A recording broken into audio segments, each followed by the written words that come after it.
David detested himself for being always impoverished. He married an elderly woman for her money because he wanted to be wealthy without having to work for it. When she stated this, he was astounded by what he saw. Welcome to USA Stories channel. Do not forget to subscribe and activate the bell button to receive all new updates. Now let's go to the story. David was born into poverty and disliked his life from an early age. His parents put in a lot of overtime to support the family, but their combined pay was insufficient to cover their essential expenses. David was extremely irritated by his family's ongoing financial hardships. Despite their best efforts, it appeared as though nothing ever worked out for them. David was attractive, even if he had little money. Oh my, very, very beautiful. It was as though the world's most attractive individuals got together and resolved to create someone even more gorgeous than themselves. This was a truth about himself that he was constantly arrogant about. David discovered early on that he could have some advantages that he would not have otherwise been able to enjoy because of his appearance. He befriended several people who enjoyed giving him presents. He was able to win over almost anyone's heart as he grew older. Several girls would frequently approach him, but he never invited them to his home. He knew that if they found out he was from a low-income family, they would no longer respect him. He was so anxious to get out of his parents' dilapidated and unsightly home. Thus, he moved out of his parents' home as soon as he reached 18 and into the home of a friend. He was able to make a few bucks a month working at a pub. David enjoyed being away from home for a little while. He relished the accompanying freedom. He quickly discovered, though, that being alone didn't always translate into happiness. Life remained difficult and demanding. David went to his own apartment, a loft on the opposite side of town, and lived there after working for a few months. He was able to secure employment in a table water plant there. Compared to the previous one, it offered somewhat better working conditions and a little higher compensation. But soon after starting this employment, he came to the conclusion that earning a wage was not what he was meant to do. Since his pay didn't cover him for more than a week, he was forced to borrow money to get by for the remainder of the month. But the explanation is not implausible. David led a lavish lifestyle. He would frequently attend pricey events and frivolously spend money on jewelry and technology. He appeared to be making an effort to show everyone that he was not as impoverished as his parents. Sadly, this way of living left him destitute and penniless. His mental state quickly began to suffer as a result of his financial situation. He began arriving late for work and was unable to complete duties that were given to him. His sole source of income was terminated when the firm eventually had enough of his appalling attitude toward work. He was ejected from his flat since he was unable to pay his rent due to his lack of income. Upon asking his pals whether he might remain with them, he was met with rejection. If they let him stay, his pals worried that his bad lifestyle and sloth would spread.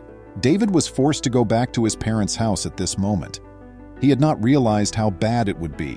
His only thought since the day he moved back in was how he was going to get out. He would stop at nothing to return to his opulent lifestyle, which he so much wanted. At that moment, he recalled Agatha, the wealthy acquaintance of one of his buddies. She was a widow, having inherited his whole fortune after her husband passed away following a brief illness. The woman had assets all throughout the nation that continuously brought in money for her, and she was worth millions of dollars. At 80 years old, Agatha was a grandmother to 3 children and 6 grandchildren.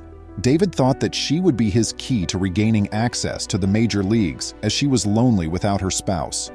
The strategy was straightforward. He would win her affection and marry her in order to obtain her estate once she passed away. What a brilliant move! David got to work planning right away. He observed her movements and was familiar with her usual haunts. He planned to run into her by mistake one day. David had a natural ability to win women over, and he gave Agatha his all. Agatha was no different from everyone other he had seen to fall prey to his charms and stunning looks. She found it hard to accept that a young, attractive man would show love interest in her. What could this man possibly see in her when she thought she was old and wrinkled? She quickly gave up on this, though, and began to thank her stars that she had met such a gentleman in David. He knew how much she liked them, so he took her on romantic outings, bought her flowers, and made sure she always had chocolate. With all the attention, Agatha felt delirious. David asked her to marry him 2 months after their first encounter, and she accepted. David then expressed his love for her. David was ecstatic. At last, all of his hard work was paying off, and he would soon be enjoying the fruits of his labor. They were joined in marriage in a modest ceremony that took place in an outlying church. Not even Agatha's kids were present for the wedding. They opposed getting married. The priest and the marriage witness were the only individuals in attendance. Agatha was clearly disturbed by this, so David reassured her that pure love required no audience, and she accepted his words.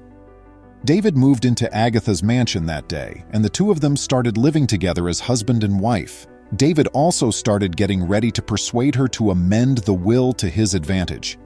Even the ones that would have gone to her kids, he wanted them all. They were all prosperous and doing well after all. He would pilfer every last coin, leaving them with nothing at all. David attempted to bring up the will as the months passed, but she would invariably divert the conversation. He had to play this game clever since he couldn't be honest with her, because she would assume that he was really her money all along. He was a good husband, taking good care of his wife at this period. Given her advanced age, he drove her anywhere she desired to go, brought her to the hospital for regular exams, and even picked up cooking so he could make her some fresh meals. With the touch of a finger, he could give her with anything at all. He resembled an exalted babysitter, with the exception that he was wed to her. When she became ill a year after they were married, things really started to get serious. He was still not successful at this point in convincing her to leave him anything that she possessed. In any case, he accepted that he would receive nothing from her since he was positive that the sickness would claim her life. Rather, he would settle for the inheritance he would receive as her spouse. Even though it accounted for over half of her total wealth, that was still a substantial amount of money. He went to see her one day at the hospital, but a security officer stopped him just as he was going to enter her private ward. He responded in a kind tone, "I'm afraid you can't go in there, sir." David became agitated. "Are you crazy? By what do you mean? I must see my spouse." The guard gave him a sly smile. "Sir, this patient is not married. After her husband passed away, her kids said they didn't want others to see their mother." "What are you talking about?" stated David. Before he could continue, 3 security guards came up and escorted him outside. David was stunned and perplexed. What was taking place? What had gone wrong for him? When he visited the hospital early the next day, he was dismissed once more. On the 3rd day, he went and was at last granted permission to meet Agatha. "Hi, Agatha. You were sorely missed. The insane dudes refused to allow me in." He held her hands for a brief while and remarked, "It's so hard without you." Agatha said nothing. She then let out a loud, prolonged laugh that lasted for almost 3 minutes. David instantly got out of bed because he was so terrified. What makes this so humorous? His heart was pounding as he said, "Why are you laughing?" Agatha called him a huge idiot just now. She went on to tell him that she had known all along that he was just with her for her money. She needed the diversion and had played along since she was lonely. She also made the decision to step it up a level after realizing how helpful he was around the house. She also disclosed that their union was a fraud. She had even paid for a witness, and she had cast a homeless guy in the role of a priest. David was astounded by what he heard. Though he wanted to cry, the tears refused to flow. It had all been for nothing. All the work he had put into making this work. He had been duped. He was utilized by Agatha. Well, he was going to utilize her first anyhow. David was beyond repair. Without further remark, he left the hospital and went back to his parents' house. He realized that such a fast-paced life would only do harm to oneself. He had to follow the correct path if he wished to become wealthy. He was therefore going to begin improving himself. Then perhaps he would prevail in this fight with poverty, or perhaps not. How would you rate Agatha's handling of the situation? Please remember to subscribe to our channel, give us a thumbs up, and turn on the notification bell so you won't miss any of our videos. If you enjoyed the tale, the next video that plays on your screen will probably move you too.